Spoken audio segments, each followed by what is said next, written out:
राधे राधे मित्रों, कैसे हैं आप सब।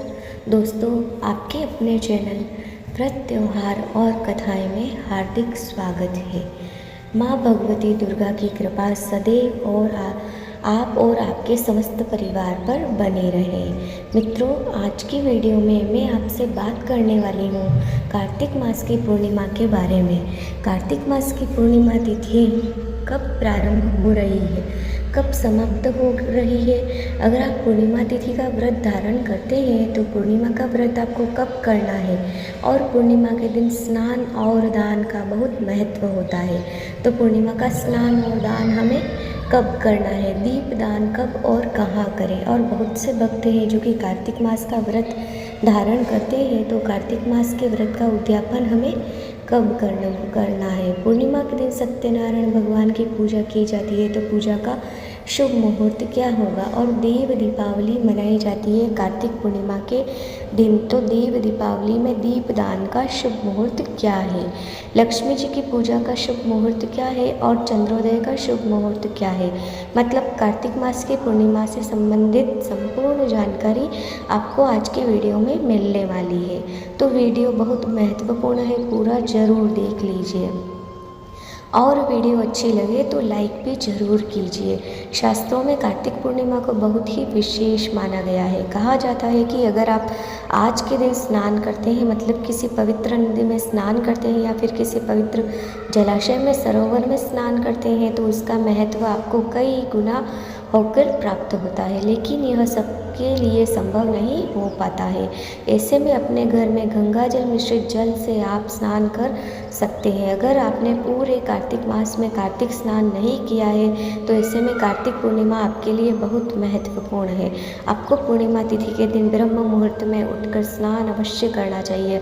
अगर आप ब्रह्म मुहूर्त में पूर्णिमा पर स्नान करते हैं तो आपको कार्तिक मास का फल मिल जाता है। ठीक है, तो पूरे महीने में अगर आपने कार्तिक स्नान नहीं किया है तो पूर्णिमा पर आपको प्रातःकाल ब्रह्म मुहूर्त में ज़रूर उठना है। अब देखिए, वैसे तो कहा जाता है कि कार्तिक मास में प्रत्येक दिन किसी नदी में स्नान करना चाहिए, और अगर ऐसा नहीं कर पाते हैं तो कम से कम किसी पवित्र नदी पर, जैसे कि पूरे महीने में 3 दिन अवश्य ही किसी पवित्र नदी में स्नान करना चाहिए। अगर यह भी नहीं हो पाता है तो अमावस्या पर, पूर्णिमा पर या फिर यम द्वितीया पर, इन तीनों दिनों में किसी भी एक दिन आप चाहें तो पवित्र नदी में स्नान कर सकते हैं।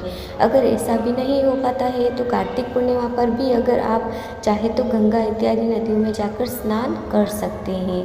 अच्छा, मान लीजिए ऐसा भी नहीं संभव है, तो ऐसे में भी आप अपने घर में गंगा जल मिश्रित जल से स्नान कर लीजिए, है ना। जितना हो पाता है उतना तो आप कर ही सकते हैं। कार्तिक पूर्णिमा पर अगर आप विधि विधान से भगवान श्री हरि विष्णु की, माता लक्ष्मी की आराधना करते हैं, ब्रह्म मुहूर्त में स्नान करते हैं, ब्राह्मण को दान देते हैं या फिर ब्राह्मण को घर बुलाकर भोजन करवाते हैं और उन्हें ज़रूरत की सामग्रियों का दान करते हैं, तो इससे आपको कई गुना पुण्य फलों की प्राप्ति होती है।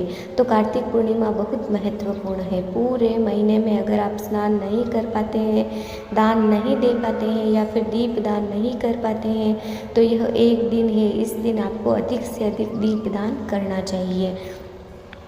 अपने सामर्थ्य के अनुसार दान करना चाहिए, और स्नान तो ब्रह्म मुहूर्त में अवश्य ही करना चाहिए। अब बात करें कि पूर्णिमा तिथि कब प्रारंभ हो रही है, कब समाप्त हो रही है। तो देखिए, 15 नवंबर 2024 को प्रातःकाल 6:19 से कार्तिक मास की पूर्णिमा तिथि का प्रारंभ होगा, और कार्तिक पूर्णिमा समाप्त हो रही है 16 नवंबर को सुबह 2:58 पर। तो सूर्योदयकालीन तिथि के अनुसार 15 नवंबर 2024 को कार्तिक मास की पूर्णिमा मनाई जाएगी। एक ही दिन की पूर्णिमा है, तो ऐसे में आप स्नान दान व्रत जो भी करना चाहते हैं 15 नवंबर को ही किया जाएगा। जो भक्त पूरे कार्तिक मास में कोई नियम लेते हैं या फिर व्रत धारण करते हैं, तो व्रत का नियम का उद्यापन 15 नवंबर को ही किया जाएगा। कार्तिक पूर्णिमा के दिन ब्रह्म मुहूर्त में स्नान किया जाता है, तो स्नान और दान का शुभ मुहूर्त आपको प्राप्त हो रहा है 15 नवंबर को सुबह 4 बजे। कर 58 से सुबह 5:51 तक। इस समय में आप स्नान कर सकते हैं, दान कर सकते हैं, पूजा आराधना कर सकते हैं। मतलब सुबह की जो पूजा होती है इस समय में आप संपन्न कर सकते हैं। पूर्णिमा के दिन भगवान सत्यनारायण की आराधना की जाती है, पूजा की जाती है और भगवान सत्यनारायण की कथा करते हैं या फिर किसी ब्राह्मण को बुलाकर कथा करवाते हैं। तो ऐसे में शुभ मुहूर्त आपको प्राप्त हो रहा है सुबह 6:44 से सुबह 10:04 तक। सुबह के समय आप विधि विधान से भगवान सत्यनारायण की पूजा कर सकते हैं। वैसे अगर आप सुबह के समय किसी कारणवश मान लीजिए व्यस्त हैं आप और भगवान सत्यनारायण की पूजा सुबह नहीं कर पाते हैं तो शाम के समय भी कर सकते हैं।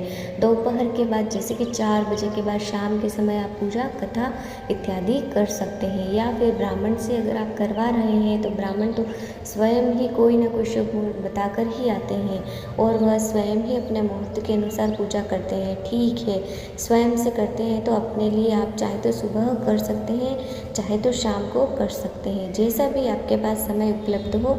अच्छा, देव दीपावली मनाई जाती है पूर्णिमा तिथि के दिन, कार्तिक मास की पूर्णिमा के दिन, मतलब जैसे कि दीपावली पर हम दीप दान करते हैं पूरे घर में और घर के मुख्य द्वार पर या फिर किसी मंदिर में या फिर किसी वृक्ष के आसपास, तो वो दीप दान किया जाता है। पूर्णिमा तिथि के दिन भी जैसे बिल्कुल दीपावली की तरह ही मनाई जाती है। तो देव दीपावली पूजा और दीप दान का शुभ मुहूर्त आपको प्राप्त हो रहा है शाम को 5:10 से रात्रि 7:47 तक। इस समय में आप विशेष रूप से भगवान श्री हरि विष्णु और माता लक्ष्मी की पूजा कर सकते हैं और दीपदान इत्यादि इस समय में आप कर सकते हैं। अब देखिए, देव दीपावली, जैसा कि मैंने कहा आपको, देव दीपावली दिवाली की तरह ही देव दीपावली यानी कि पूर्णिमा मनाई जाती है। तो माता लक्ष्मी की निश्चित काल में देव दीपावली के दिन भी पूजा करते हैं। तो निश्चितकालीन लक्ष्मी पूजा का शुभ मुहूर्त आपको प्राप्त हो रहा है रात्रि में 11:39 से रात्रि 12:33 तक। 15 नवंबर की रात्रि में आपको 11:39 से लेकर और रात्रि 12:33 तक आप माता लक्ष्मी के विशेष रूप से आराधना कर सकते हैं, पूजा कर सकते हैं, मंत्रों का जप कर सकते हैं, हवन कर सकते हैं। मतलब जो भी आप दीपावली पर कार्य करना चाहते थे, मान लीजिए आप नहीं कर पाए हैं तो इस समय में आप कर सकते हैं। जिन्होंने पोटली नहीं बनाई है, धनवर्षा पोटली, वह इसी समय में पोटली का निर्माण कर सकते हैं और विधि विधान से माता लक्ष्मी की पूजा आराधना करके अपने घर में धन रखने के स्थान पर पोटली को स्थापित कर सकते हैं। ठीक है, तो यह भी एक दिन है जिस दिन आप अपने घर में पोटली की स्थापना कर सकते हैं। और जो भक्त पूर्णिमा का व्रत करते हैं तो पूर्णिमा का व्रत चंद्रमा के दर्शन के बाद ही खोला जाता है।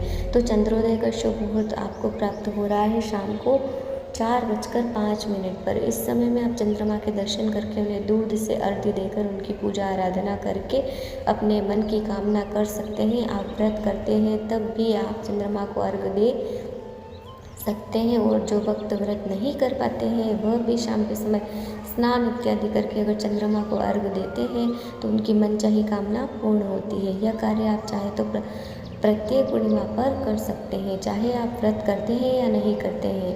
दोस्तों, कार्तिक पूर्णिमा दिन प्रातःकाल जल्दी उठ जाइए, उठकर नित्य कर्मों से निवृत्त हो जाइए, स्नान कर लीजिए और भगवान सूर्यदेव को जल देने के बाद अपने घर के मंदिर में विधि विधान से श्री लक्ष्मी और नारायण की आराधना कीजिए। आज के दिन अगर आप लक्ष्मी नारायण की आराधना करते हैं, मंत्रों का जप करते हैं, विष्णु सहस्त्र नाम का पाठ करते हैं या फिर माता लक्ष्मी की किसी भी मंत्र का जप करते हैं तो इसका फल आपको कई गुना होकर प्राप्त होता है। और हाँ, शीघ्र ही आपको इसका फल मिल जाता है, क्योंकि पूर्णिमा शब्द का मतलब ही होता है मन की कामनाओं को पूर्ण करने वाली तिथि। इसीलिए आज हम जो भी कामना करते हैं, जो भी संकल्प लेकर श्री हरि विष्णु और माता लक्ष्मी की पूजा हम करते हैं, निश्चित ही हमारी कामना वो पूर्ण होती है। कार्तिक मास की पूर्णिमा के कई नाम हैं। पौराणिक कथाओं के अनुसार कार्तिक पूर्णिमा के दिन भगवान शिव ने त्रिपुरासुर नामक राक्षस का वध किया था।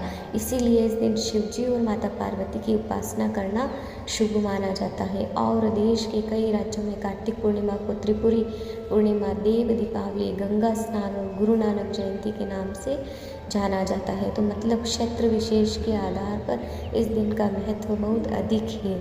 जो भी नियम आपके परिवार में, जैसी भी परंपरा है, उसके अनुसार आप चाहें तो पूर्णिमा का पालन कर सकते हैं। दोस्तों, अगर आप चैनल पर पहली बार आए हैं, अभी तक आपने चैनल को सब्सक्राइब नहीं किया है, तो आज ही वीडियो अगर आपको अच्छी लगे तो चैनल को सब्सक्राइब करके बेल आइकन को ज़रूर प्रेस कर लीजिए। इससे यह होगा कि इस चैनल पर जो भी नई वीडियो अपलोड होगी उनकी नोटिफिकेशन आपको सही समय पर प्राप्त होगी। मिलती हूँ मैं आपसे अगली वीडियो में, तब तक के लिए राधे राधे। जय श्री हरि विष्णु, जय माँ लक्ष्मी।